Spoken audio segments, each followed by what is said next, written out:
पोरो, आज तुम्हाला काही मराठी म्हणी सांगणार आहे. हां, त्यातली पहिली मराठी म्हण आहे, गरज सरो आणि वैद्य मरो. या म्हणीचा अर्थ कोण सांगते? हां, जिंगुड्डे तू सांग बरं.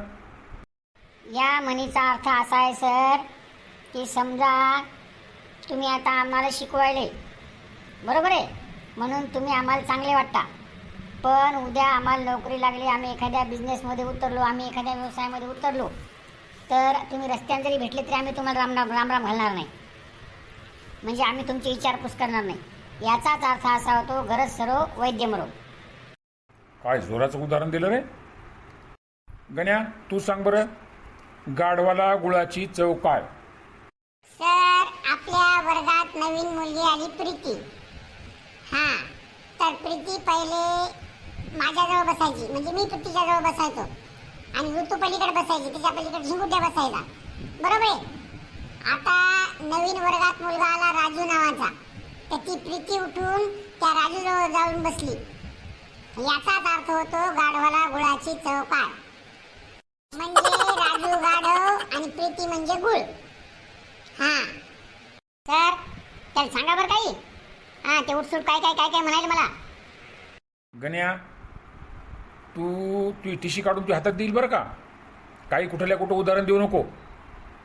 गाढवाला गुळाचे चवीचा अर्थ होते की गाढवा पुढं कितीही गुळ नेऊन टाकला तर त्याला त्याची चव थोडी समजणार आहे, गोड आहे का खरट आहे का तिखट आहे, असा त्याचा अर्थ होतो. प्रीती इथं बसली, राजू तिथं बसला, काय नो झाल्यान बायनो झाल्यान. तू तन रे बंट्या, थुत्तर तोंडिया. बंट्या तू लय शहाणपणा करतो, सांग बरं तू. करावे तसे भरावे या म्हणीचा अर्थ सांग. सर, आता तुम्ही गुरुजी आहात, बरोबर आहे. तुमच्या हातात सगळे शाळा आहे, सगळे विद्यार्थी येत आहे का नाही. तुम्ही आम्हाला मारू शकता, कुटू शकता, कोंबड्या बनवू शकता, तुम्ही आम्हाला जी सजा द्यायची देऊ शकता. पण उद्या म्हातारे झाल्याच्या नंतर ते सगळं तुम्हाला भोगा लागणार आहे सर. हां, त्याच्यामुळं करावे तसे भरावे. अरे माकड तोंड्या, ती म्हणी तर लागू होत नाही. मी जे करतो, मी जे तुम्हाला मारतो, मी जे तुम्हाला शिक्षा देते तुमच्या भल्यासाठी. आलं का लक्षात? गुरुजी तुम्ही म्हातारे वसायलन, काय नाही वसायलन, तुम्ही दयागड मारलन. हां, वानेर तोंडिया. आता तुम्हाला मराठी व्याकरण शिकवणार आहे. हां, कर्ता, कर्म आणि क्रियापद.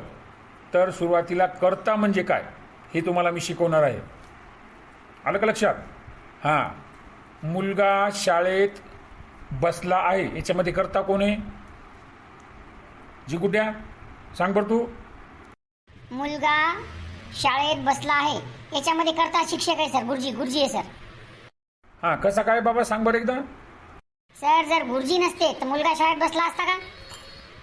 अरे वानेर तोंड्या, याच्यामध्ये मुलगा शाळेत बसला आहे, याच्यामध्ये कर्ता मुलगा आहे, मुलगा. आलं का लक्षात? हे झालं कर्त्याचं उदाहरण. आता तुम्हाला कर्माचं उदाहरण सांगतो. कर्म म्हणजे काय?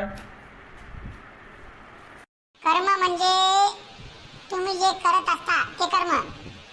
कर्म म्हणजे आपण करत असलेली क्रिया, मग ती शारीरिक असो किंवा मानसिक असो.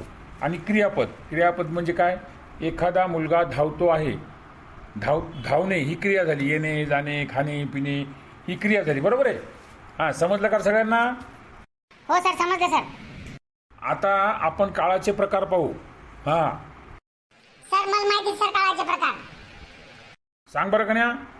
सर, काळा भोर, नीम काळा, त्याच्यानंतर जरा जरा काळा, जास्तच काळा आणि काळा सावळा. अरे वानेर तोंड्या, ते काळा आणि गोरा हे प्रकार नाही. काळाचे 3 प्रकार येतं: भूतकाळ, भविष्यकाळ आणि वर्तमान काळ. हां, तर मला सांगा, भूतकाळ म्हणजे काय? सर, मी सांगतो भूतकाळ म्हणजे काय. वा वा वा वा बंटी, सांग बरं बंटी, भूतकाळ सांग.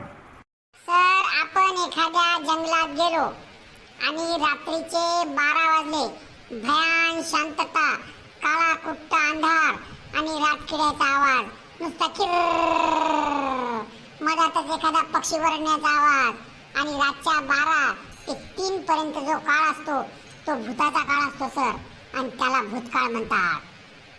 अरे अरे अरे अरे अरे अरे, तुम्ही एक काम करा बंट्या, गण्या, तुम्ही काय करा, उद्या तुमच्या पालकाला बोललो ना, तुमच्या टिशा काढा आणि बोंबळत कोणत्याही दुसऱ्या शाळेत जा. माझ्या शाळेत माझ्या वर्गात शिकायचं नाही.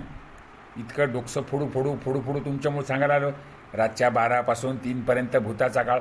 आर वानेर तोंड्या, भूतकाळ म्हणजे मागे होऊन गेलेला काळ. आलं का लक्षात?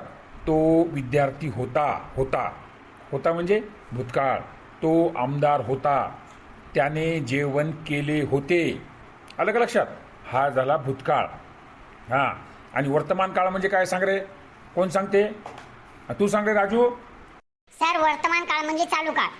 तो जात आहे, तो जेवण करत आहे, तो येत आहे, तो लिहित आहे, ही त्याची काही उदाहरणे सर. हां, करेक्ट. आणि भविष्यकाळ म्हणजे काय सांग बरं? कोण सांगते भविष्यकाळ? भविष्य काळ म्हणजे येणारा काळ सर. आता पाणी येणार आहे, उद्या पाहुणे येणार आहेत, हे झालं भविष्य काळाची काही उदाहरणे सर. हां, करेक्ट, बरोबर आहे. तर मुलांनो, आज आपण कर्ता, कर्म, क्रियापद आणि काळ शिकलेले आहोत. बरोबर आहे? भूतकाळ, भविष्यकाळ आणि वर्तमान काळ. हां, कोणाच्या काही लक्षात आलं नसेल तर प्रश्न विचारू शकता. आहे का कोणाला काही शंका? नाही सर, काहीच नाही शंका. तर मला आता सांगा, 12 महिने इंग्रजी महिन्याची नावे सांगा. कोण सांगते? सांग बरं चिंकुट्या.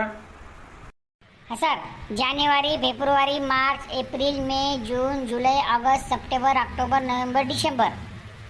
हां, आणि आता एका महिन्यात सरासरी दिवस किती असतात? सरासरी. आणि प्रत्येक आठवड्यामध्ये वार किती असतात? आणि त्या वारांची नावे कोण सांगते? सर मी सांगतो. In every month there are 13 days. हां, देर आर 7 days इन आठवडा. And Sunday, Monday, Tuesday, Wednesday, Thursday, Friday, Saturday. This is the name of war, प्रत्येक वार. राहू दे, राहू दे. इंग्रजीच्या वाटी नको जाऊ मा. नाही, इंग्रजी धावल तुझ्या अंगावर. इंग्रजीच्या वाटी नको जाऊ. सरळ शुद्ध मराठीत सांग मा. एका महिन्यात दिवस किती, आणि एका महिन्यामध्ये किती आठवडे येतात, आणि एका आठवड्यामध्ये दिवस किती, आणि किती वार येतात एका आठवड्यामध्ये? सर इकून तिकून माणूस इंग्रजी बोलायला जाते, तुम्ही असे मनात अडवता माणसाने. एका आठवड्यात, एका महिन्यात सरासरी दिवस असतात 30. हां, आणि एका महिन्यामध्ये 4 आठवडे असतात सरासरी. हां, आणि एका आठवड्यामध्ये 7 दिवस असतात. हां, रविवार, सोमवार, मंगळवार, बुधवार, गुरुवार, शुक्रवार आणि शनिवार. हां, एकदम बरोबर आहे. परंतु बंट्या, आपल्याला जेवढं वजन उचलेल तेवढंच वजन उचलावं माणसानं. झेपल तेवढंच करावं. आलं का लक्षात? अजून तुला मराठी बरोबर बोलता येत नाही, तू इंग्रजीच्या नांदी नको लागू. हां, मला एक सांगा, उडणाऱ्या 5 पक्ष्यांची नावे सांगा. हां, कोण सांगते? तू सांग रे चिंटू. चिंटू सांग बरं, तू नुसताच बसला. सांग बरं, 5 पक्ष्यांची नावे सांगा. सर 1.5 तास लावते सर ते. त्याला कशाला विचार लागले? तू मुका बस. तू पचा करू नको. सर उडणाऱ्या 5 पक्ष्यांची नावे.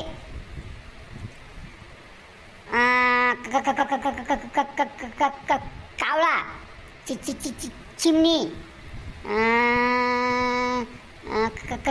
कबूतर, पोपट,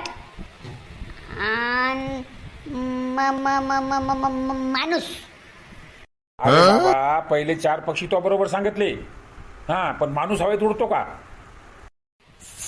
सर तुम्हीच म्हणता ना, ले हवेत उडायला गण्या, ले हवेत उडायला बंट्या, असं म्हणता ना तुम्ही.